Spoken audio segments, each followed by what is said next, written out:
लेखिराख्नु होला मैले बोलेको छु आज 2 वर्ष चुनाव हुँदैन हुँदैन हुँदैन सूर्य चिन्ह भएन भने त आधीभरि नै आउँछ अरे नि त केही आउँदैन सूर्य चिन्ह नेपाल कम्युनिस्ट पार्टी नेकपाको हुन्छ त्यही होला ठ्याक्कै एकदम हुन्छ तपाईँ दुईजना नराख्नुहोस् नेकपा भनेको को हुन्छ 441 मध्ये बहुमत जोसँग छ त्यसैको हुन्छ यो भरमा राख्नु जरुरी छैन आज क्लियर होस् उहाँले त हुन्छ भनेर उहाँ मुस्कुराइरहनु भएको छ उहाँले मुस्कुराउने अधिकार मलाई छ नि बाबा तपाईँ के बुझ्नुहोस् भने अहिलेको कन्डिसनमा बन्डी पार्टी भनेको अर्को नयाँ पार्टी हो नयाँ पार्टी बनाउनु हजुर होइन धारणा आफ्नो हुन्छ रामकुमार कौडले नेकपा नेपाल कम्युनिस्ट पार्टी नेकपा र सूर्य चिन्ह हाम्रो हुन्छ भन्नुहुन्छ मैले हाम्रो हुन्छ भन्छु पार्टी चलाएको होइन पार्टी बनाएकै होइन उहाँले बनाएको गुट एउटा गुट मात्रै हेर्नुहोस् उहाँले म त पीडित हुँ तपाईँलाई मैले भन्नुपर्छ पीडित मान्छे भन्दै पर्छु म त चुनावमा माधव नेपालको पक्षमा प्रतिनिधि हो म अध्यक्ष उम्मेदवार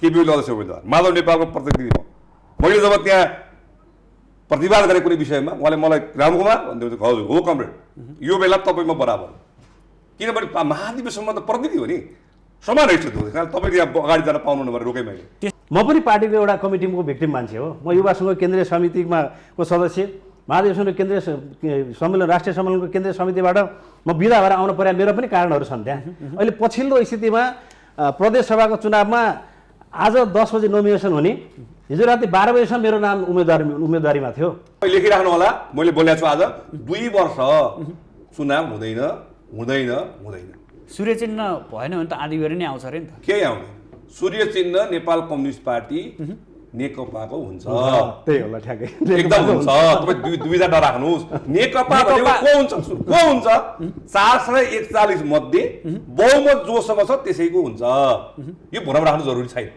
आज क्लियर होस् उहाँले त हुन्छ भनेर उहाँ मुस्कुराइरहनु भएको छ उहाँले मुस्कुराउने अधिकार मलाई छ नि बाबा तपाईँ के बुझ्नुहोस् भने अहिलेको कन्डिसनमा बन्डी पार्टी भनेको अर्को नयाँ पार्टी हो नयाँ पार्टी बनाउनु हजुर होइन धारणा आफ्नो हुन्छ रामकुमार कौडले नेकपा नेपाल कम्युनिस्ट पार्टी नेकपा र सूर्य चिन्ह हाम्रो हुन्छ भन्नुहुन्छ मैले हाम्रो हुन्छ भन्छु आधा आधा प्रधानमन्त्री भनेर अगाडि गइसके पछाडि बिचमा कमरेड केपी ओलीको यो दोस्रो पटक मृगौला ट्रान्सप्लान्ट गर्ने सन्दर्भको अगाडि त हामी सबैले मिडियामा सुनेकै हो नि त अब प्रचण्डले चलाउनुस् भनेको पनि त भनेकै हो पार्टीको कार्यकारी भूमिका कमरेड प्रचण्डले अगाडि बढाउने सरकारको नेतृत्व अब 5 वर्ष कमरेड केपी ओलीले गर्ने यो प्रधानमन्त्रीलाई कन्टिन्युटी गर्ने 5 वर्ष केही नगर्ने भन्ने कुरा पनि त सहमति भएको हो नि त हिजो आधा आधा भन्दाखेरिको अहिलेको आधा आधालाई त्यो खण्डित गरेका कुरालाई पनि हामीले सम्झिने कि नसम्झिने त किन भन्दाखेरि हामी दुईटा कम्युनिस्ट पार्टीहरू एकीकृत भएर आइसके पछाडि एउटाले अर्कोलाई निषेध गरेर जाने परिस्थिति बन्ला भोलि अल्पमत बहुमतको कुरामा जाँदाखेरि पक्कै पनि पूर्व नेकपा एमाले 60% र पूर्व माओवादी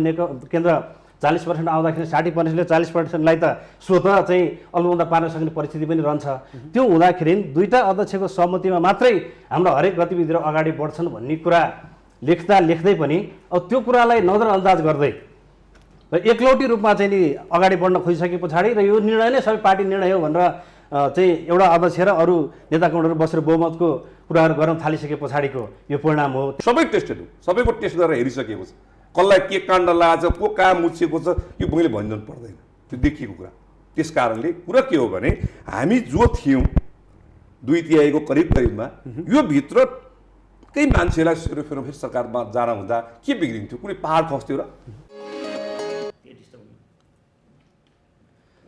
जनादेशकी पुनर्स्थापना विशेष कार्यक्रममा यहाँहरूलाई हार्दिक स्वागत छ म सुदर्शन आचार्यले विभिन्न व्यवस्था परिवर्तन गर्दै यहाँसम्म आइपुगे अर्थात् गणतन्त्र नेपालमा आयो र गणतन्त्र नेपालमा आइसकेपछि जनताद्वारा नै निर्वाचित प्रतिनिधिहरूले संविधान बनाए र संविधान बनिसकेपछि स्थिरता आउला विकास आउला र जनताको मुहारमा थप खुसी छाउला भन्ने जुन अपेक्षा थियो त्यो अपेक्षा नेपाली राजनीतिज्ञहरूले दिन सकिरहेको भान जनताले प्राप्त गर्न सकिरहेका छैनन् यसै बीचमा 5 वर्षे कार्यकालका लागि जनताले म्यान्डेट दिएर पठाएको नेकपा जो 2/3 को बहुमत नजिक थियो उसले पनि पुरा कार्यकाल आफ्नो समय व्यतीत गर्न सकेन घर झगडाकै कारण प्रतिनिधि सभा विघटन हुन पुग्यो र विघटित प्रतिनिधि सभा अहिले प्रधानमन्त्री केपी शर्मा ओलीले काम चलाउको रूपमा कार्य गरिरहनु भएको छ। यो अवस्थामा आगामी वैशाखको 17 र 27 गते मध्यावधि निर्वाचनको घोषणा गरिएको छ। यही बिचमा देखिएका राजनीतिक तरङ्ग के साँच्चै जनताले अपेक्षा गरेको राजनीति यही हो? नेताहरूले व्यक्त गर्ने विचारहरू यिनै हुन् कि ती विचारले हाम्रो समाज कता जाँदैछ, राजनीति कता लैजाँदैछ, नेपालमा राजनीतिज्ञ जन्मन नसकेकै हो त? आज हामी यही विषयको पेरिफेरीमा रहेर छलफल गर्नेछौँ। यसका लागि हाम्रो स्टुडियोमा अतिथिको रूपमा नेकपाका नेता द्वय, अझ स्पष्ट रूपमा भन्नुपर्दा ओली पक्ष र माधव कुमार नेपाल र पुष्पकमल दाहाल पक्षका दुई नेताहरू हुनुहुन्छ। क्रमशः ओली पक्षबाट आफ्ना अभिव्यक्ति दिँदै आउनुभएका वचन देउजा हामीसँग हुनुहुन्छ भने त्यस्तै गरी दाहाल नेपाल पक्षबाट आफ्ना अभिव्यक्ति दिँदै आउनुभएका नेता हुनुहुन्छ रामकुमार भट्टराई। स्वागत छ यहाँहरूलाई। नमस्कार, धन्यवाद। जनताको अपेक्षा यही हो रामकुमार सर? जनताको अपेक्षा त समाजवादतिर जान छ होला सरकारले चलाएको कदम भन्ने थियो, तर यो जुन 3 वर्षको अवधिमा सरकार चल्यो यो जनताको अपेक्षा समात्न सकेन। र हामी के भनिरहेका थियौँ भने सरकारले के काम गर्यो, राम्रो काम गर्यो गरेन जनताले भनिदिनुपर्छ, प्रधानमन्त्री बोल्ने होइन। त्यो भारी बोक्ने भरियाले मेरो पक्षमा सरकार छ भनिदिनु पर्यो, हलो जोत्ने किसानले मेरो पक्षमा सरकार छ भनिदिनु पर्यो, कलम चलाउने कलमजीवीहरूले मेरो पक्षमा सरकार छ भनिदिनु पर्यो। सबै तहका जनताले यो सरकार मेरो हो भन्ने फिल गरिदिनु पर्यो। त्यो फिल गर्ने वातावरण बन्न सकेन यो बिचमा, र यसलाई त्यस अनुरूप लानुपर्छ भनेर पार्टीमा भएको खिचलो मलाई त्यस्तो लाग्छ। जनताको लागि भनेर हामीले जुन घोषणापत्र लेख्यौँ त्यो घोषणापत्र अनुसार हामी चल्यौँ कि चलेनौँ भनेर कहिले गम्भीर छलफल हुन सकेन, र छलफल त्यहाँ केन्द्रित हुनुपर्थ्यो। र हामीले लेखेको घोषणापत्रको कति अंश हामीले लागू गर्न सक्यौँ, कति सकेनौँ भनेर समीक्षा हुनुपर्ने पार्टीमा। पार्टी बैठक केही पनि नहुने, त्यहाँका सामूहिक सुझावहरू ग्रहण गर्न नपर्ने, जुन शैली हामी कहाँ अगाडि बढ्दै गयो यसको नतिजामा हामी अहिले पार्टी फुटको तहमा पुगेका छौँ। र अब आधिकारिकताको लागि अहिले निवेदन ठाउँ ठाउँमा गएको छ। मैले यसलाई अहिले आधिकारिक फलानले पाउला भन्दिनँ, तर हामी कहाँको संविधानले, नियमले, नियमावलीले यहाँ चाहिँ चिन्दैन। नेकपा भन्ने पार्टी एउटा मात्र चिन्छ। त्यो को चिन्छ भन्दा 441 मध्येका बहुमत सदस्य कहाँ छन् त्यसलाई चिन्ने हो हाम्रो कागजले। तर हामी यहाँ दुईवटा पार्टी अहिले एउटै नाममा हामी बोलिरहेका छौँ। यो विषय म एकैछिन परिवर्तन गर्छु। बच्चनज्यू, हजुर, किन यो अस्थिरता निम्त्याउनु पर्ने कारण कि प्रतिनिधि सबै विघटन गर्नुपर्ने कारण के थियो? जनताले यही चाहे, जनताले भनेका हुन्। अब यो अस्थिरता निम्त्याउनु पर्ने कारण भन्ने कुरासँग अलि सहमत हुन सकिँदैन कि भन्ने मलाई लाग्छ। खासमा अब जनताको अपेक्षा योभन्दा धेरै थियो, त्यो कुरा स्वाभाविकै हो। जनताले जुन आशा र अपेक्षाका साथ नेकपालाई मत दिएका थिए त्यो अपेक्षाअनुसार जनताले आफ्नो इच्छाअनुसारको कामहरू भएको अनुभूति गर्न त्यो ढङ्गले पाएनन् भन्ने कुरा पनि स्वाभाविकै हो। तर त्यसका पछाडिका कारणहरू के हुन् त भन्ने कुरा पनि हामीले केलाउनुपर्छ भन्ने मलाई लाग्छ। जसरी सरकारले आफ्नो कामहरू गर्ने सन्दर्भमा कामहरू अगाडि बढाइरहँदाखेरि हामीले जनताको अपेक्षालाई पुरा गर्नतिर लाग्यौँ कि हामीले चाहिँ आफ्नो अपेक्षाहरू पुरा गर्न लाग्यौँ भन्ने कुरा चाहिँ मुख्य महत्त्व राख्छ जस्तो लाग्छ। त्यो राख्ने सन्दर्भमा साँच्चीकै यो बिचमा सरकारले काम गर्यो गरेन भन्ने कुराको सन्दर्भमा हामीले यो गर्यो भनेर भन्दा पनि जनताले भन्ने कुरा स्वाभाविकै हो। तर त्यो कुराहरूको सन्दर्भमा जनताले भन्ने कुराहरूमा पनि सरकारले गर्न खोजेका कामहरूमा जनता सरकारलाई सहयोग भयो कि भएन भन्ने कुरा पनि अर्को प्रश्न छ भन्ने मलाई लाग्छ।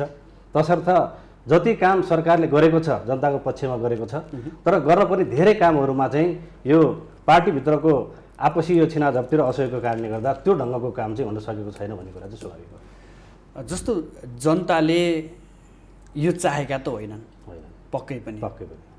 अनि घर झगडा मिलाउन नसक्ने, अनि फेरि लौ जनतासँग जाऊ, हामीले व्यवस्था चलाउन सकेनौँ, 5 वर्ष हामी टिक्न सकेनौँ भनेर जनतासँग जान मिल्छ र भने फेरि अनि यो त यस्तो। अब अन्तिम निर्णायक भने त जनता नै त भन्ने हरेक हिसाबमा हामीले हेर्दाखेरि हामीले गरेको कामहरू पनि जनताकै लागि गरेको हो।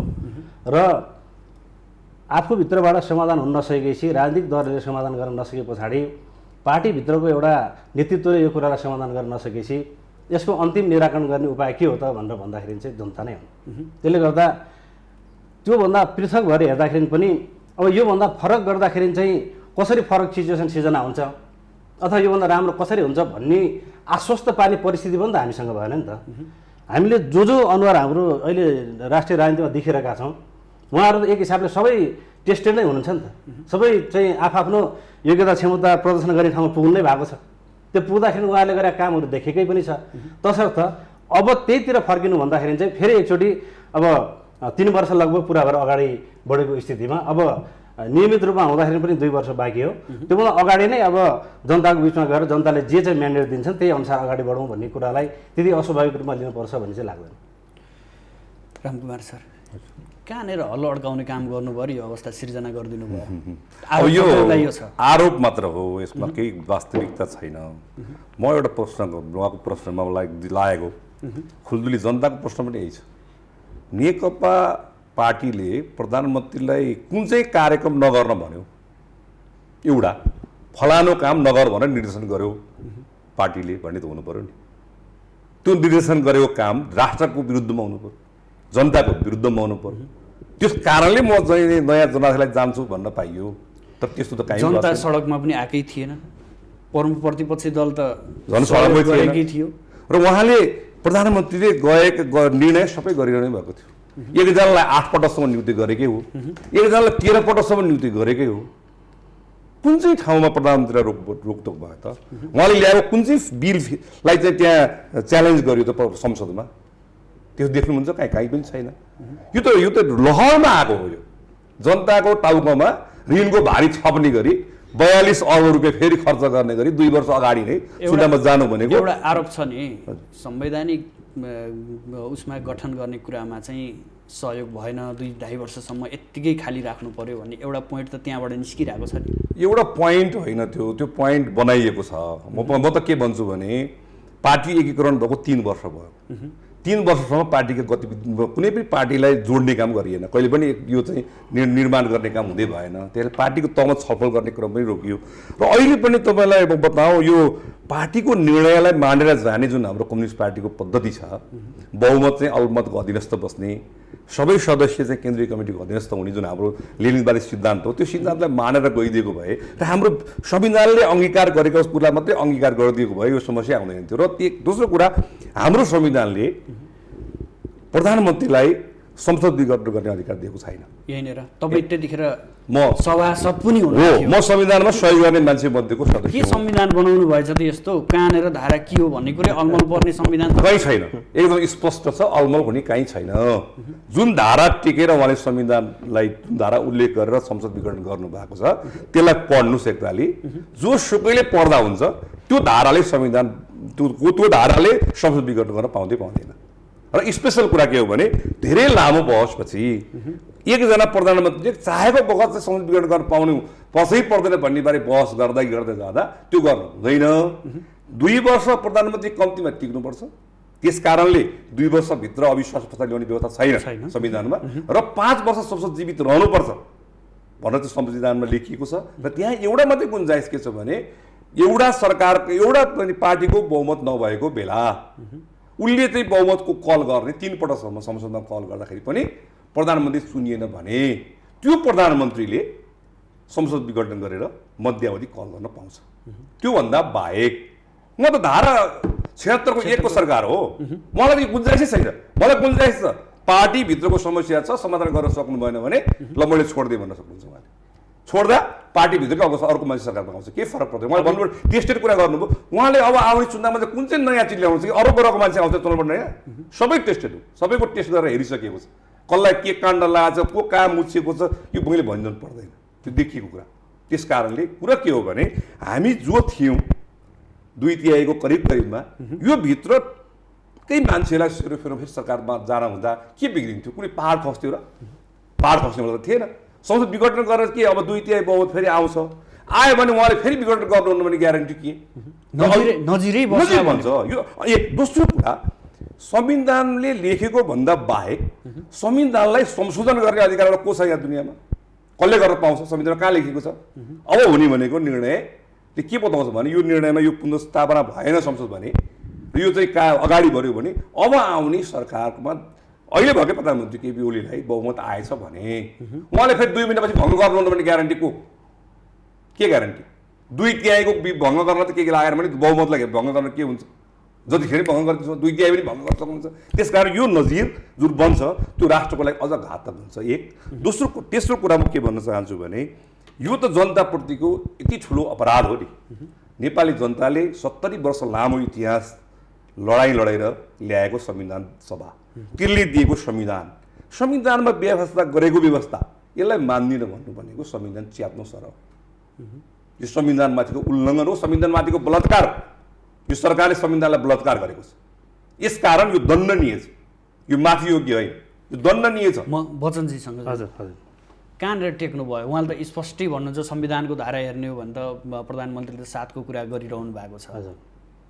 उहाँ स्वयं त्यतिखेर हस्ताक्षरकर्ता पनि हुनुहुन्छ संविधान निर्माणमा उहाँले त पटक्कै देख्नु भएन त कसरी गर्नुभयो यस्तो अब यो संविधानको व्याख्या गर्ने सन्दर्भमा म योतिर धेरै लामो जान चाहन्न प्रधानमन्त्रीज्यूले नै भनिसक्नु भएको छ कि संविधानको यो धारा हिजो एक हिसाबले संविधानको धारै नटेकिकन संसद विघटन गरियो भन्ने कुरा पनि आयो पछि संविधानको धारा नटेकेको होइन यो धारा टेकेको छ भन्ने कुराहरू पनि आयो संविधानको धारा 76(1), 76(7) र 85 भन्ने कुरा पनि आएको छ अब प्रधानमन्त्रीज्यूले को तर्फबाट के अरे अदालतमा बहस गर्दाखेरि पनि यो धारा टेकेको छ र प्लस यो एउटा राजनीतिक निर्णय पनि हो भन्दा पनि प्रधानमन्त्रीज्यूको तर्फबाट बहस गर्दाखेरि त्यो छ त्यसले गर्दाखेरि चाहिँ अब हामीले संविधानको यही धारा टेकेर भन्ने कुरा भन्दा पनि संविधानमा संसद विघटन गर्न हुँदैन भनेर पनि त कहाँ लेखाएको छ त यो संसद विघटनै गर्न हुँदैन भनेर लेखा त कतै पनि छैन खास प्रष्ट रूपमा गर्नु पर्यो भने यो प्रक्रिया छन् भन्ने त उल्लेख छ नि त्यही त गर्नु पर्यो भने भन्ने कुराको सन्दर्भमा जस्तै यो सरकार सुरुमा बन्दा त 76 को धारा 2 अनुसार बन्या होला धारा 1 अनुसार एउटा पार्टीको एकल बहुमतले सरकार चाहिँ एउटै पार्टीले बहुमत ल्याउँदा बन्ने भन्ने कुरा छ हैन 2 मा चाहिँ एउटा पार्टीको बहुमत भएन भने दुईटा पार्टी मिलेर बन्ने भन्ने कुरा छ सम्भवतः हाम्रो सन्दर्भमा त्यति बेला पार्टी एउटै थिएन दुईटा भएको हुनाले हामीले मोर्चाबन्दी गरेर लडेका थियौं र 2 अनुसार बनेको सरकार हो त्यसले गर्दाखेरि 2 अनुसार बनेको सरकारले पनि सुरुको कुरामा अब सुरुमा सरकार बन्दाखेरि बहुमत अथवा के रे त्यो विश्वासको मत प्राप्त गर्न सकेन भन्दाखेरि अल्पमतकै प्रधानमन्त्रीले पनि संसद विघटन गर्न पाउँछ भन्ने पनि त्यसमा कुरा छ र अर्को कुरो धारा 85 मा कुनै कारणले यो संसद यो प्रतिनिधि सभा चाहिँ विघटन भएन भन्दाखेरि यसको 5 वर्षको कार्यकाल हुन्छ भन्ने कुरा पनि धारा 85 मा गरेको छ तसर्थ तपाईले भने जस्तै साँच्चीकै प्रष्ट त्यो बुदा धारा नै हुन्छ या हुँदैन भन्ने कुरा चाहिँ प्रष्ट मैले पनि देखाएको छैन तर 5 वर्षसम्म भएको कुरालाई अगाडि नै विघटन भएन भने 5 वर्षसम्म रहन्छ भन्ने कुराले पनि एउटा आधारमा टेक्न सकिन्छ अर्को कुरा चाहिँ अब 2/3 को लगभग नजिकको सरकारलाई काम गर्ने वातावरण भएन भनेर प्रधानमन्त्रीले भनिसके पछाडि अब फ्रेस म्यान्डेटमा जाउँ भन्दा जाने सन्दर्भको कुरामा चाहिँ त्यसले रोकटोक हुनुहुन्छ जस्तो मलाई लाग्दैन म फेरि सुन्न चाहे जस्तो घरभित्र आन्तरिक झगडा भइरहेछ अभिभावकले अभिभावकत्व निभाउने कि घरमै आगो लगाएर कुद्ने बाहिर अनि यसलाई घरमै आगो लगाएर कुद्ने भन्ने कुरातिर जान मिल्दैन यसलाई किन भन्दाखेरि अब हाम्रो दुईटा पार्टी एकीकरण भएर बनेको यो अहिले नेकपा र त्यति बेला छुट्टा छुट्टै पार्टीबाट निर्वाचित भएका जनप्रतिनिधिहरू एकीकृत भएर आएको भन्ने कुरा पनि हामीले बुझेका छौँ र हाम्रो पार्टीमा हिजो एकीकरण हुँदाखेरि नै यो अहिले विषम परिस्थितिमा हाम्रो पार्टी एकीकरण भइरहेको छ एउटा विशेष परिस्थितिमा एकीकरण भइरहेको छ त्यसले गर्दाखेरि दुईटा अध्यक्षको सहमतिभन्दा बेगर चाहिँ हामी जान मिल्दैन हामी जाँदैनौँ भन्ने एउटा वैधानिक लिखत पनि त्यही हो र एउटा भावनात्मक कुरा पनि त्यही हो किन भन्दाखेरि हामी दुईटा कम्युनिस्ट पार्टीहरू एकीकृत भएर आइसके पछाडि एउटाले अर्कोलाई निषेध गरेर जाने परिस्थिति बन्ला भोलि अल्पमत बहुमतको कुरामा जाँदाखेरि पक्कै पनि पूर्व नेकपा एमाले 60% र पूर्व माओवादी केन्द्र 40% आउँदाखेरि 60%ले 40%लाई त स्वत चाहिँ अल्पमतमा पार्न सक्ने परिस्थिति पनि रहन्छ त्यो हुँदाखेरि दुईटा अध्यक्षको सहमतिमा मात्रै हाम्रो हरेक गतिविधिहरू अगाडि बढ्छन् भन्ने कुरा लेख्दै पनि अब त्यो कुरालाई नजरअन्दाज गर्दै र एकलौटी रूपमा चाहिँ नि अगाडि बढ्न खोजिसके पछाडि र यो निर्णय नै सबै पार्टी निर्णय हो भनेर चाहिँ एउटा अध्यक्ष र अरू नेताकर्मीहरू बसेर बहुमतको कुराहरू गर्न थालिसके पछाडिको यो परिणाम हो त्यसले गर्दा यो घरमा आगो लगाउने भन्ने कुरा त यो भन्नै मिल्दैन उसो भए मनैदेखि भन्नुहोस् त त्यतिखेर त्यो पूर्व माओवादी र एमाले एक भएरे हजुर भन्ने सुन्दाखेरि यिनीहरू अब लामो समयसम्म टिक्लान जालान जस्तो लागेको थियो मनमा दुई विचार बोकेको एउटा चाहिँ एउटा चाहिँ 21औं शताब्दीको जनवाद बोकेको पार्टी एक भएर हिँड्दै गर्दा यिनीहरूको साँच्चै मन मिल्ला जस्तो लागेको थियो हजुरलाई अनि मिलेर जान पर्थ्यो आम नेता कार्यकर्ताको धारणा पनि त्यो थियो अब यो मलाई प्रष्ट रूपमा भन्नुहुन्छ भनेदेखि चाहिँ यो त्यो ढङ्गले लङ लास्टिङ जान्छ भन्ने म एकदम इमानदारतापूर्वक भन्दाखेरि मेरो चाहिँ त्यो थिएन, मलाई त्यो लागेको थिएन। तर म त्यो एकतालाई इमानदारतापूर्वक निभाउनको लागि लागेको थिएँ। पार्टीको एउटा जिल्ला नेतृत्वको हिसाबले पार्टीलाई एकीकरणको कुरालाई चाहिँ नि इमानदारिताका साथ अगाडि बढाउनको लागि म लागेको थिएँ। तर मलाई मनमा कता कता चाहिँ तपाईँले सोधेको प्रश्नमा चाहिँ म क्लियर थिइनँ। कता न कता यो चाहिँ समस्या आउन सक्छ कि भन्ने चाहिँ मलाई लागेको थियो। स्थानीय तहलाई हेरौँ, काङ्ग्रेससँग चाहिँ तत्कालीन माओवादी मिलेर निर्वाचन लडेको थियो। स्थानीय निर्वाचनमा चितवनदेखि लिएर हरेक घटना छँदैछन्, कुराहरू अझै पनि सम्झना स्मरण योग्य छन्, जनजनले थाहा पाएको कुरा भयो। त्यतिखेर स्वाट्टै रातारात दुई अध्यक्ष बिचको कोठे बैठकबाट पार्टी एकीकरण भएको सहज रूपमा स्वीकार्दै आइएको छ। होइन, स्वीकार्दै आइयो, तर जति होमवर्क भएर यो पार्टी एकता हुनु पर्थ्यो त्यो भएन भन्ने चाहिँ मेरो कुरा हो। किन आवाज उठेन नि तपाईँहरू जस्तो नेतृत्व युवा नेताले त त्यतिखेर आवाज कसैले उठाएन। वास्तवमा अब त्यो आवाज उठाएर आवाज सुन्ने परिस्थिति पनि थिएन। किन भन्दाखेरि यो चाहिँ मुख्य कुरा चाहिँ पार्टी एकीकरणको कुरा थियो। अब यो हामीले उठाउने विषय चाहिँ त्यति बेला गौण विषय थियो। नभए एउटा पार्टीमा दुईटा अध्यक्ष कसरी हुन्छ, एउटा कम्युनिस्ट पार्टीमा दुईटा अध्यक्ष कसरी हुन्छ? यो त अब भन्ने कुरा भयो। त्यो हुन्थेन भन्ने कुरा। यदि साँच्चीकै पार्टी भावनात्मक रूपमा एकता भएको भएदेखि यो चाहिँ अब दीर्घकालसँगै एउटा एकल कम्युनिस्ट पार्टी अगाडि बनाएर अगाडि बढिन्छ भन्ने भएको भएदेखि चाहिँ त्यति बेलै पार्टीको नेतृत्वमा पनि एकल नेतृत्व एउटा अध्यक्ष लगायतका अरू नेतृत्व भएर जान सक्नु पर्थ्यो। र पार्टी एकीकरण हुँदाखेरि हाम्रो पार्टी नेकपा एमाले लिइरहेको जनताको बहुदलीय जनवाद र नेकपा माओवादी केन्द्रले चाहिँ उसले अङ्गीकार गरेको 21औं शताब्दीको जनवादको बिचमा पनि छिनोफानो भएर जान पर्थ्यो। यदि त्यो भएर अगाडि बढेको भए मात्रै बिचमा यी विविध समस्याहरू आउने थिएनन् होला। हुन त अहिलेको सन्दर्भमा वैचारिक कुराहरू लगायतका कुराहरू आएका त छैनन्। अहिलेको सन्दर्भको हेर्दाखेरि उयो सत्ताकै सिना झप्टी हो कि भन्ने कुरा पनि हामीले देखेका छौँ। प्रष्ट रूपमा जनताले बुझेका कुरा पनि अहिले यही हो, होइन? त्यो सैद्धान्तिक कुराहरू त पछिका कुराहरू। तर तपाईँले अघि पार्टी एकीकरणको सन्दर्भको कुरा उठाउनु भएको हुनाले मात्रै मैले जोड्न खोजेँ। रामकुमार सर, तपाईँलाई लागेको थियो त्यतिखेर पार्टी एक भएर हामी लामो समयसम्म टिकाउला? समस्या यहीँनिर छ। उहाँको बुझाइ भनेको केपी ओली कमरेडको बुझाइ हो, मैले यसरी बुझ्छु। र मैले जे बुझ्छु नि त्यो भनेको नेपाल कम्युनिस्ट पार्टीको बुझाइ बुझ्छु। मैले के बुझाएको थिएँ भने यो एकता नेपाल कम्युनिस्ट पार्टीको एकता हो। यो देश र जनताको लागि श्रेष्ठकर छ, हितकर छ। र हामीले जुन उद्देश्यका साथ समाजवाद उन्मुख संविधान बनाइरहेका छौँ यसलाई परिपूर्वक रूपमा यो काम गर्नेछ। अब 20औं वर्ष चुनावबाट जनताले जिताएर हामीलाई सधैँ यहाँ चाहिँ जनताको सेवा गर्ने मौका दिनेछन् भन्ने मलाई भित्रबाट विश्वास थियो। त्यो किनभने शङ्का मनमा केही एक रति पनि थिएन। र किनभने त्यही बेला अध्यक्ष कमिटीले एक्लै निर्णय गर्नुभयो, पार्टीमा छलफल गरेर होइन। तबै त्यसलाई हामीले स्वीकार गरेका हौँ। के भनौँ न, जनताको बहुदलीय जनवाद थाँती राखियो। त्यस्तै 51औं शताब्दीको जनवाद थाँती राखियो। र अब भन्ने के भनियो, जनताको जनवाद हाम्रो चाहिँ नीति हुनेछ, सिद्धान्त हुनेछ भनेर हामी त्यो बेला हामीले केही बोलेनौँ। किन बोलेनौँ भन्दा पार्टी एकता कुरा गरेको छौँ। र यो विषय कहिले उठ्नेछ, एकता महाधिवेशन उठ्नेछ, त्योभन्दा अगाडि उठाइने छैन भनियो। यसलाई स्वीकार गरेर अगाडि बढियो। नम्बर 1। नम्बर 2, उहाँले भन्नुभयो भने पार्टी विधान, एकदमै उहाँलाई म आग्रह गर्न चाहन्छु, पार्टी विधान पढ्नुहोस्। सकेसम्म सर्वसम्मत गर्ने हो। सर्वसम्मत नभए भने तल बुँदामा के लाग्छ भने पार्टी निर्णय बहुमतबाट हुनेछ। मैले लेखेको छु त्यो विधान हेर्नु पऱ्यो अहिले, संयुक्त विधान है। र विधानले दुईटा अध्यक्ष व्यवस्था गर्यो। किन गर्यो भन्दा दुईटा अध्यक्ष पदमा राख्नु पर्यो। त्यति मात्रै होइन, सम्झौता केसम्म गरियो भने 2.5 वर्ष प्रधानमन्त्री हुनु, 2.5 वर्ष फलाना प्रधानमन्त्री हुनुपर्छ लेखेर सम्झौता गरियो भित्री रूपमा। त्यो सम्झौताका साथ यो एकता भएको। यसलाई हामीले अन्यथा लिनु हुँदैन होला। त्यो बेलाको तात्कालिक समस्या केही थिए होला, त्यस कारण उहाँले त्यो गर्नुभयो होला। हामीले यसलाई स्वीकार गऱ्यौँ। हामीले आदरणीय नेताहरूलाई मैले अपमानजनक शब्द बोल्नुहुन्न, उहाँले स्वीकार गरेको चाहिँ हामीले स्वीकार गरेको नै। तर स्थिति के देखियो भन्दा यो पदको लागि होइन है, मैले फेरि भन्छु पदको लागि होइन।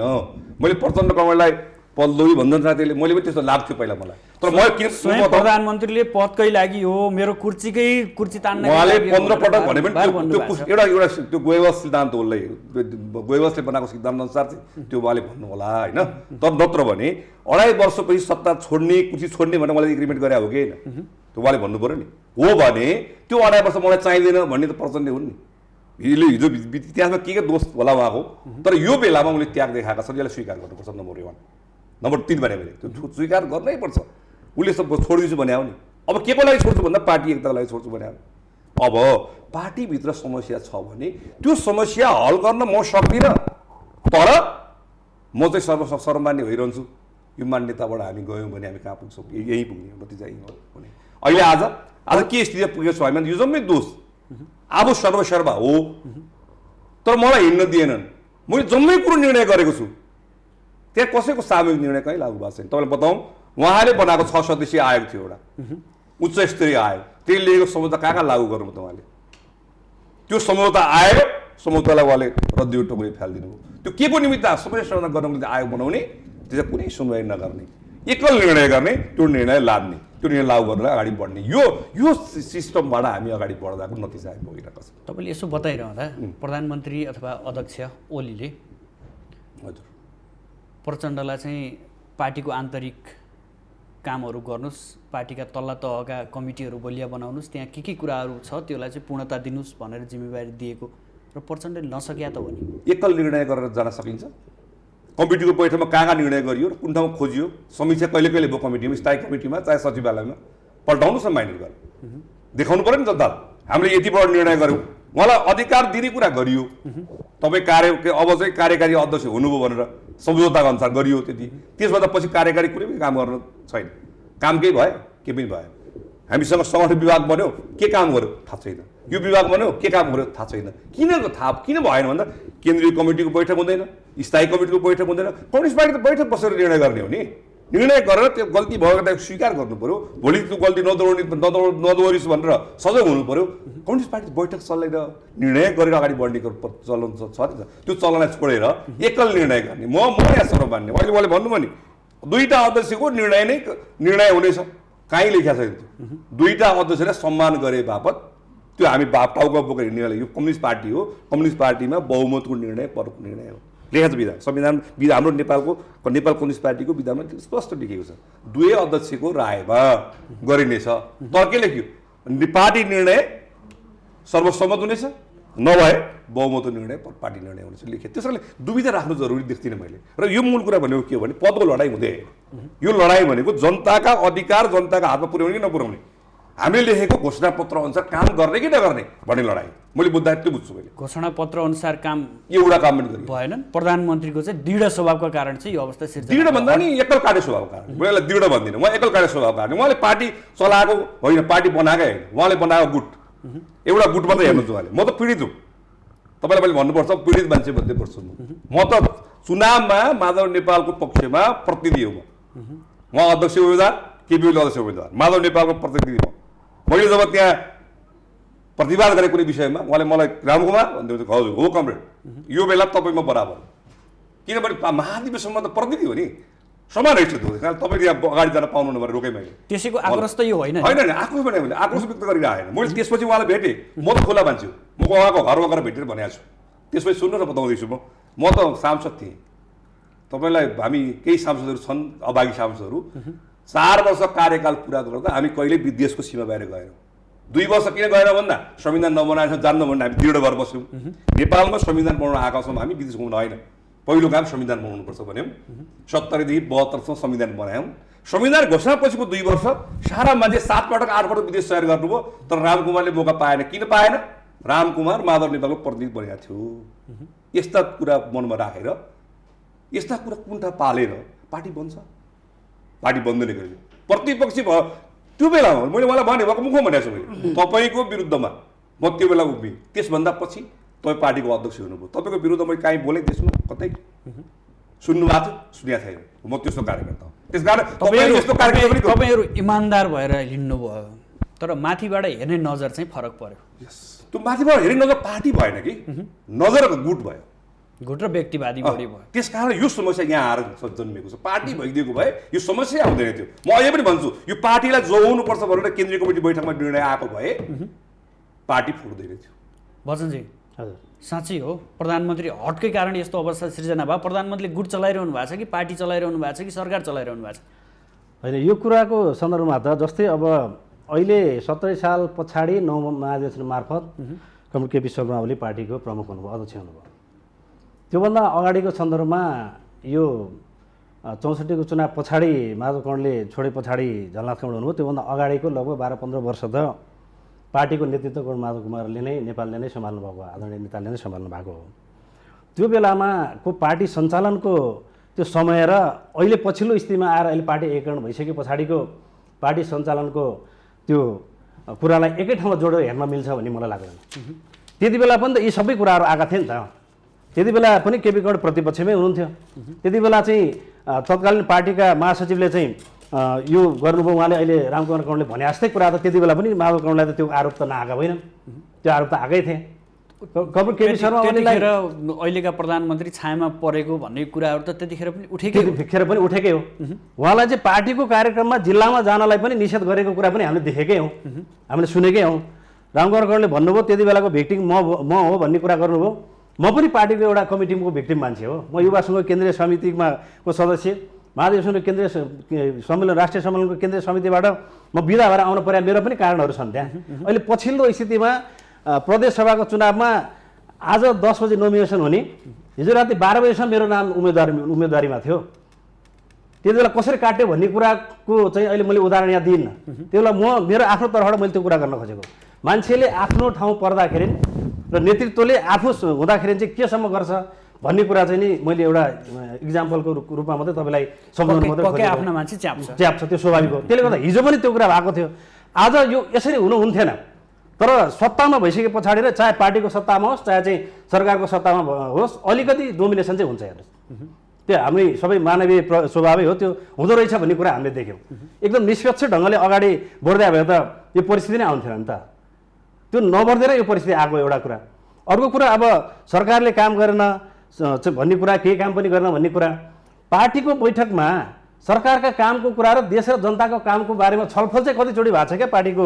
चाहे सचिवालयको बैठक बस्या होस्, चाहे स्थायी कमिटीको बैठक बस्या होस्, चाहे केन्द्रीय कमिटीको बैठक बस्या होस्, हरेक कुरामा झगडाकै कुरा हरेक कुरा सत्ताकै कुरा त हुँदै गयो नि। हरेक पटक यो पछिल्लो स्थितिमा आएपछि त मिटिङ भनेकै प्रधानमन्त्री र अध्यक्षलाई हटाउने र राख्ने भन्ने बाहेक अरू केमा चाहिँ हाम्रो छलफल भयो। यत्रो कोभिड विश्वव्यापी महामारी कोभिडको सन्दर्भमा जनताले यत्रो दुःख पाएका छन्। यस्तो संवेदनशील ढङ्गले सरकार अगाडि बढिरहनु पर्ने स्थिति छ। यत्रो सीमित स्रोत र साधनका बिचमा जनताको अपेक्षाहरू पुरा गरेर जानुपर्ने स्थिति छ। त्यो बिचमा सरकारलाई कुन ढङ्गले चाहिँ पार्टीले सहयोग गर्यो भन्ने कुरा पनि त होला नि त। म धेरै आरोप लगाउन चाहन्न, मेरा सबै आदरणीय हिजो मैले मानेकै नेताहरू हुनुहुन्छ र पार्टी भोलि फुटेर फरक पर्दाखेरि पनि आदरणीय नेताहरू नै हुनुहुन्छ। मैले त्यो ढङ्गले आक्षेप लगाउनु पर्ने फेरि चुप लाउनु पर्ने अवस्था पनि हुनसक्छ। त्यो पनि हुनसक्छ त, आखिर इतिहासले देखाएको छ नि त त्यो कुरा। हिजो हाम्रो पार्टी एमाले र माले हुँदाखेरि पनि त योभन्दा चरम ढङ्गको हाम्रो तिक्तता त उत्पन्न भएकै थियो त। त्यस पछाडि त फेरि हामी पार्टी एकीकरण भएपछि यही ढङ्गले मिलेर गएको स्थिति परिस्थिति पऱ्यो। त्यसले गर्दा म त्यो ढङ्गले कुरा गर्न चाहिँ चाहन्न होइन।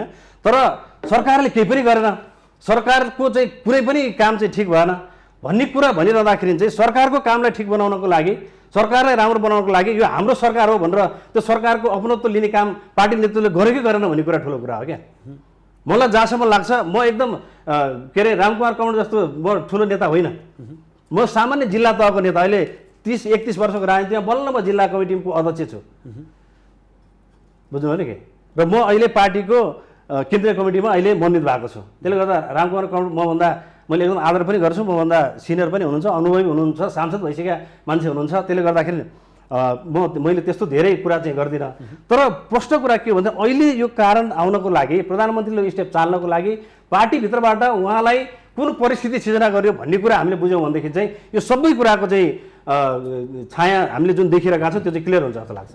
दुईटा चालकले एउटै स्टेरिङ समाउँदाखेरि कुरा मिल्यो। एउटाले यता मोड्न खोज्ने स्थिति पर्यो, अब यता लैजाउँ भन्दाखेरि यतै बाङ्गो पार्न खोजेर बिग्रियो त भन्ने कुरा। अब यो अलिकति बिग्रेको कुरा हामी अझै पनि भ्रममा छौँ कि दुईटा चालकले एउटा गाडी हाँके भन्छौँ नि हामी, यो होइन कि। यो त केही छ, कम्युनिस्ट पार्टीमा यस्ता भइरहन्छ नि। यो दुईटा पद जरुरी पर राखे हो, त्यसलाई एकजनाले चाहिँ सत्ता चलाउने, एकजनाले पार्टी चलाउने भन्ने निर्णय गरेर अगाडि जान सकेपछि स्मुथली चल्थ्यो। त्यो गरेनौँ हामी कहिले पनि। र सरकारले गर्यो काम के गर्यो थाहा छ तपाईँलाई? याद गर्नुभएको छ होला कि छैन? अध्यादेश ल्यायो, एउटा पार्टी फोर्ने अध्यादेश। मलाई कलर सोधेर ल्याउनु, पार्टी फोर्नुपर्छ भन्ने ज्ञान चाहिँ मलाई त्यो बेला किन आयो, किन जरुरी थियो? अपहरण सांसद अपहरण कुरा नै उठ्यो त्यो बेला। यसलाई हामी मधेसवादी दललाई फुटाउने कुरा चर्चामा ठुलो कुरै होइन।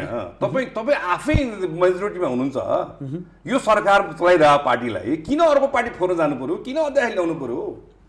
कसलाई सोधेर हो? यस्तै कुरा, एउटा उदाहरण दिँदा यस्ता धेरै कुरा छन् ताकि त्यो कुराले घर गर्दै गएको छ।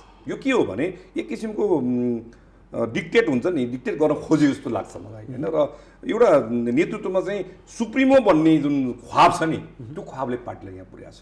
या जसले जेसुकै भनौँ उहाँ त राष्ट्रवादी नेता बन्दै हुनुहुन्छ।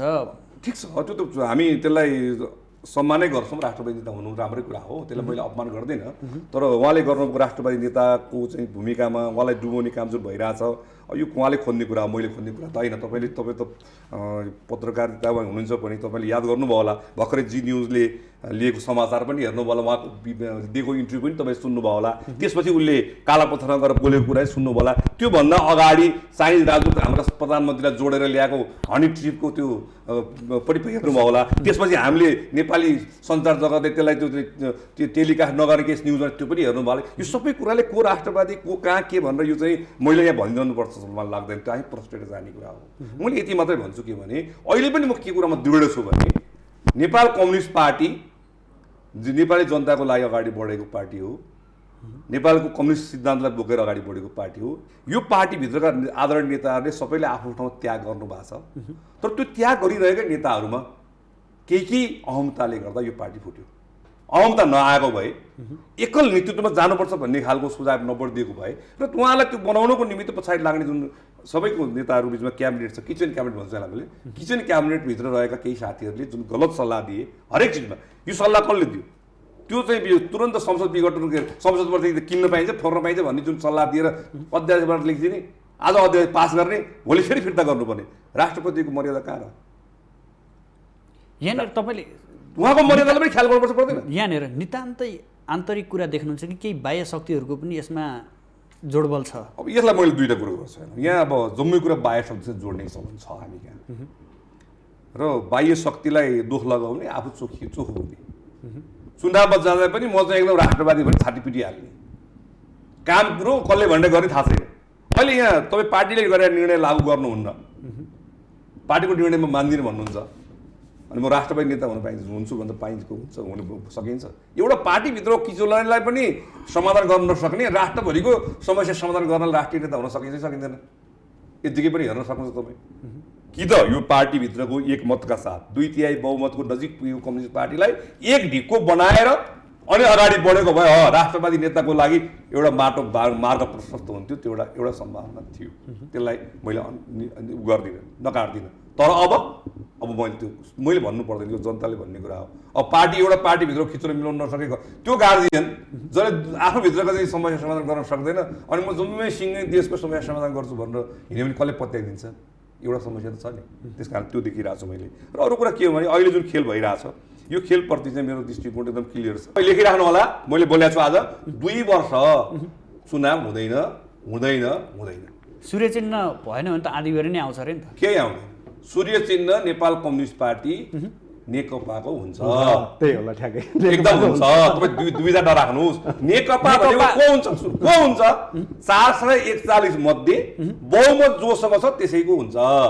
यो भुरामा राख्नु जरुरी छैन, आज क्लियर होस्। उहाँले त हुन्छ भनेर उहाँ मुस्कुराइरहनु भएको छ। उहाँले मुस्कुराउने अधिकार मलाई छ नि बाबा। तपाईँ के बुझ्नुहोस् भने अहिलेको कन्डिसनमा बन्डी पार्टी भनेको अर्को नयाँ पार्टी हो, नयाँ पार्टी बनाउनु। हजुर होइन, धारणा आफ्नो हुन्छ। रामकुमार कौडले नेपाल कम्युनिस्ट पार्टी नेकपा र सूर्य चिन्ह हाम्रो हुन्छ भन्नुहुन्छ, मैले हाम्रो हुन्छ भन्छु। अध्यक्षले सबैलाई नियुक्ति गर्ने, केन्द्रीय सदस्य तपाईँ हुनुभयो, तपाईँ महासचिव हुनुभयो, तपाईँ फलान हुनुभयो, नियुक्ति गर्ने, त्यो सिस्टम हो हाम्रो कम्युनिस्ट पार्टीको। कि त्यो सिस्टम हो भने आउनु पर्यो, एकल अध्यक्ष छान्ने भनेर अधिवेशनले छानिदिनु पर्यो। ल तपाईँ छानिनु, तपाईँले बनाउने सबै त्यस्तो होइन। हामी सबै पदमा सब मान्छे छानेका छौँ। त्यसैले विधानअनुसार चल्नलाई बहुमतको निर्णय नै पार्टी निर्णय हो भने हामी लेखिसकेपछि अध्यक्ष कहिले अल्पमत पर्न सक्छन्। यो मैले नजिक देखाउँछु। एक सुन्नु एकछिन। झलनाथ कमरेड झलनाथ एकताका प्रधानमन्त्री हुनुहुन्थ्यो, उहाँको विरुद्धमा जिहाद छेड लाग्नु के बोले कमरेड? म पार्टीको स्थायी कमिटीको नेता, ठुलो नेता हुनुहुन्थ्यो, उहाँ लाग्नु उहाँको विरुद्धमा एक दिन पनि कुर्सीमा झलनाथमा बस्यो भने यो राष्ट्रको लागि घाटा हो भनेर भाषण गर्दै हिँड्नु। त्यो हिँड्ने छुट त उसलाई थियो त हो। त्यस्तै अवस्था अहिले आयो। अहिले आफू भएको बेलामा त्यस्तो भयो भने त्यसलाई अन्यथा मान्न पाइन्छ र पाइँदैन नि? त्यही अब अहिले त हामीले बाहिर गएको थियौँ, हामी पार्टीभित्र थियौँ, पार्टीभित्र बोल्दै थियौँ। यो चाहिँ चिज चाहे भएन है, हामीले घोषणापत्र लेखेको कुरा हामीले दिन सकेनौँ है भन्ने आएको थियौँ हामी। यो आन्तरिक मेरो पालो आउला र पखलास भन्ने जस्तो भयो नि। पखलासको कुरा होइन, तपाईँ त्यो बेला उहाँले बाहिर बोल्नुभयो, अहिले पार्टीको कमिटीको बैठक बोल्यो भने भइहाल्छ। अब समस्या के छ भने हाम्रो सिस्टम के भयो भने हाम्रो बालुवाटार त एकदम अहिले पारदर्शी छ नि त। बालुवाटारमा भएका चिज जम्मै बाहिर आउँदा कुन नेताले कता फर्केर के भन्यो, केन्द्रीय कमिटी बैठक बालुवाटारमै हुन्छ, सचिवालय बैठक त्यही हुन्छ, अनि त्यसपछिबाट स्थायी कमिटी बैठक त्यही हुन्छ, सबै बैठकका कुराहरू बाहिर आउट हुने। त्यो आउट गर्ने काम जसले गरे ऊ जान्दछ, त्यो आउट गर्ने कुरा थिएन, त्यो आन्तरिक कुरा थियो। पार्टीको सचिवालयभित्र भएका कुरा जम्मै आन्तरिक कुरा हो, पार्टीको स्थायी कमिटीभित्र भएको सबै आन्तरिक कुरा हो। त्यसले पार्टीको अध्यक्षलाई सुध्रिने मौका दिनु पर्थ्यो, त्यो हुन दिनुपर्छ। सकेन। त्यो भएन, सुध्रिने चाहनै छैन। जोडिन चाहे हेर्नु भएको छ पछिल्ला शीर्ष नेताका अभिव्यक्ति हेर्नु भएको छ, सुनेको छु।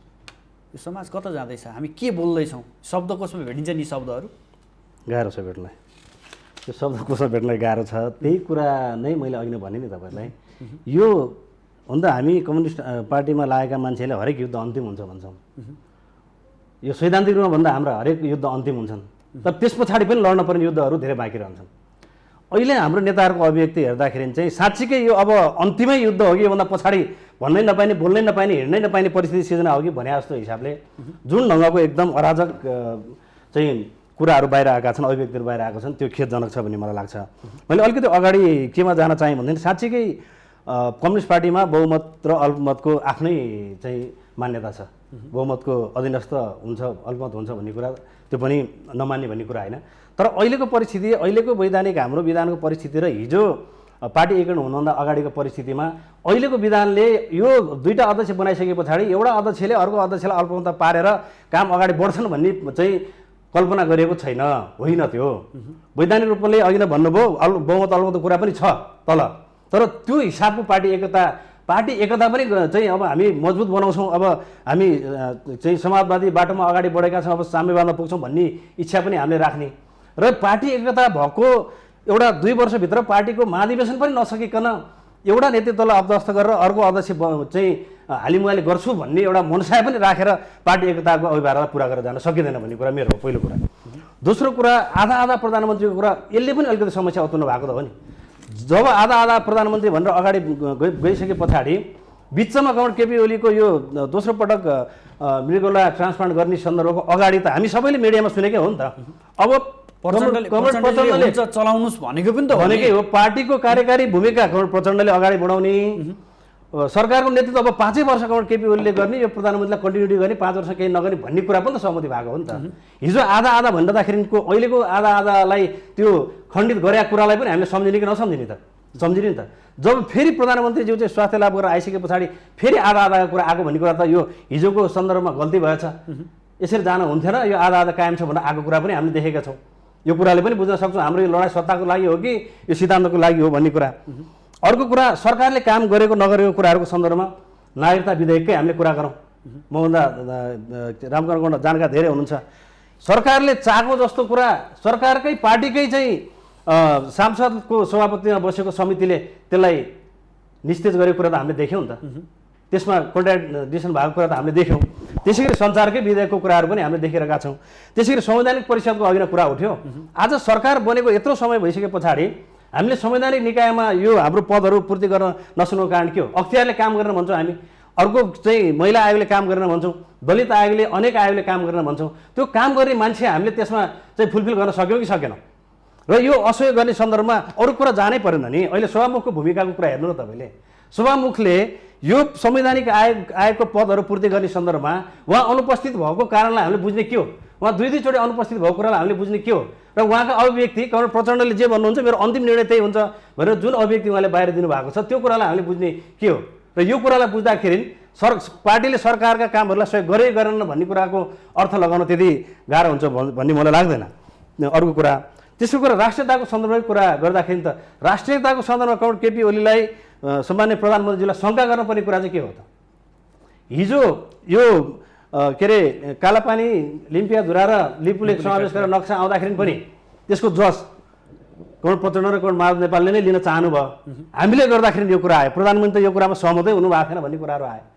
अब त्यो आइसके पछाडि अहिले पछिल्लो स्थितिको सन्दर्भको कुरा गर्दाखेरि पनि उहाँहरू होइन यो त उहाँको देखावटी मात्रै हो भनेर भन्ने कुरा गरिरहनु भएको छ।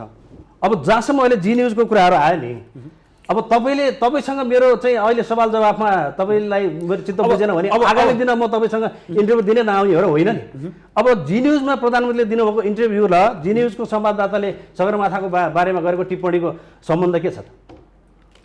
त्यसमा त कुनै सम्बन्ध छैन नि त। अब हामी अन्ततिर पनि छौँ। अर्को लास्ट कुरा, त्यो सम्बन्ध छैन, त्यसले गर्दा यो कुरालाई जोडेर हिँड्नु आवश्यकतै छैन। त्यही पनि जी न्युजको संवाददाताले त्यसको खण्डन पनि गरिसकेका स्थिति छ। अर्को कुरा, मन्त्री पार्टीकोले कुरा मानेन भन्ने कुराहरू छ नि, के अरे मन्त्रीहरू खाली भयो, मन्त्रीहरू खाली हुँदाखेरि फुलफिल गर्ने स्थिति भएन, 3वटा 4वटा मन्त्रीहरू खाली हुँदाखेरि पनि फुलफिल गर्न नपाइने, पदपूर्ति गर्न नपाइने, यो पदपूर्ति गरौँ भन्दाखेरि पार्टीमा सहमति नहुने।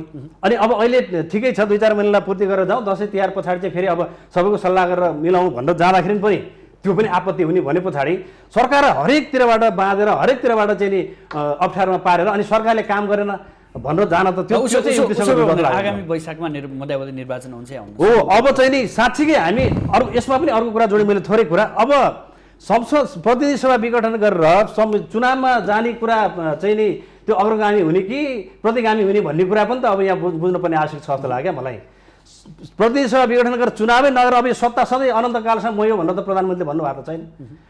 वैशाखको 17 र 27 गते चुनावमा जाउँ भनिसके पछाडि यी हाम्रा अनेक डिबेटहरू छन् नि। निर्वाचन सम्भव छ, म यति सुन्न चाहे। निर्वाचन हुनुपर्छ, हामी सबैले सहयोग गऱ्यौँ भने निर्वाचन हुन्छ, सम्भव छ। अब हामी निर्वाचन गर्ने चाहनामै छैनौँ त निर्वाचनै हुँदैन भने निर्वाचन आयोगमा निवेदन हाल्न गएपछि त कसरी निर्वाचन हुनसक्छ त? निर्वाचन हुनुपर्छ। हामी सबै अब जनताको फ्रेस म्यान्डेट लिएर जाने हो भने कर्मले लाग्यो भने हुन्छ। निर्वाचन हुनपर्छ, हुन्छ नै भन्ने छैन। सरकारको तर्फबाट पुरा त्यसमा सहयोग हुन्छ र अरू साथीहरूले अरू दलहरूले र हामी अहिले एकै दलमा भएको फुटिसकेका छैनौँ। हाम्रा चाहिँ करोड प्रचण्ड करोड माधव नेपालले चाहनु भने रामकुमार छोटोमा एउटा भ्रम पुरा चिर्न जरुरी छ। यो चुनाव हुँदैन भन्ने कुरा बुझ्न जरुरी छ। पहिलो कुरा, यो चुनाव गर्न आएकै होइन, चुनाव गर्न ल्याएको होइन, पहिलो बुझ्नु। किनभने वैशाखको 17 गते पहिलो चुनाव हुन्छ, त्यसको कम्तीमा 35 दिन अगाडि नोमिनेसन हुनुपर्छ। यो कुरा पनि छोड्दिउँ। अब निर्वाचन चिन्हको कुरा जाउँ। त्यसपछि तपाईँको यो अहिले हामी अदालतमा मुद्दामा विचाराधीन विषय हो, त्यतापट्टि अनि अहिले पनि त्यसले कहिलेसम्म टुङ्गिन्छ थाहा छैन। अनि चुनाव हुन्छ तालिपेट चुनाव हुने मनसायको साथ आएको होइन। तपाईँ लेखिराख्नु होला, मैले बोलेको छु आज 2 वर्ष चुनाव हुँदैन हुँदैन हुँदैन। सूर्य चिन्ह भएन भने त आँधीबेहरी नै आउँछ अरे नि त। केही आउँदैन। सूर्य चिन्ह नेपाल कम्युनिस्ट पार्टी नेकपाको हुन्छ, त्यही होला ठ्याक्कै एकदम हुन्छ। तपाईँ दुईजना नराख्नुहोस्। नेकपा भनेको को हुन्छ? 441 मध्ये बहुमत जोसँग छ त्यसैको हुन्छ। यो भ्रम राख्नु जरुरी छैन। आज क्लियर होस्। उहाँले त हुन्छ भनेर उहाँ मुस्कुराइरहनु भएको छ। उहाँले मुस्कुराउने अधिकार मलाई छ नि बाबा। तपाईँ के बुझ्नुहोस् भने अहिलेको कन्डिसनमा बन्डी पार्टी भनेको अर्को नयाँ पार्टी हो। नयाँ पार्टी बनाउनु। हजुर होइन, धारणा आफ्नो हुन्छ। रामकुमार कौडले नेकपा नेपाल कम्युनिस्ट पार्टी नेकपा र सूर्य चिन्ह हाम्रो हुन्छ भन्नुहुन्छ, मैले हाम्रो हुन्छ भन्छु। अब यो समयले देखाइहाल्छ नि। धेरै किन कार्यक्रममा आइदिनु, आफ्नो महत्त्वपूर्ण समय र आफ्नो महत्त्वपूर्ण विचार हामीलाई व्यक्त गरिदिनु। यसको लागि दुवैजनाले आदरणीय दर्शकबिन, नेकपा भित्र देखिएको अन्तर्कलह र आगामी वैशाखमा निर्वाचन सम्भव छ या छैन र नेकपाको यो सूर्य चिन्हको विवाद के हो भन्ने विषयमा केन्द्रित रहेर आजको बहस सञ्चालन गऱ्यौँ। यसमा नेकपाका नेता द्वय जो ओली पक्ष र माधव कुमार नेपाल र पुष्पकमल दाहाल पक्षका नेता हुनुहुन्छ क्रमशः बच्चन देउजा, त्यसै गरी रामकुमार भट्टराई। अर्को दिन हामी नयाँ विषयवस्तुका साथ उपस्थित हुनेछौँ। आजलाई भने बिदा दिनुहोस्। नमस्ते।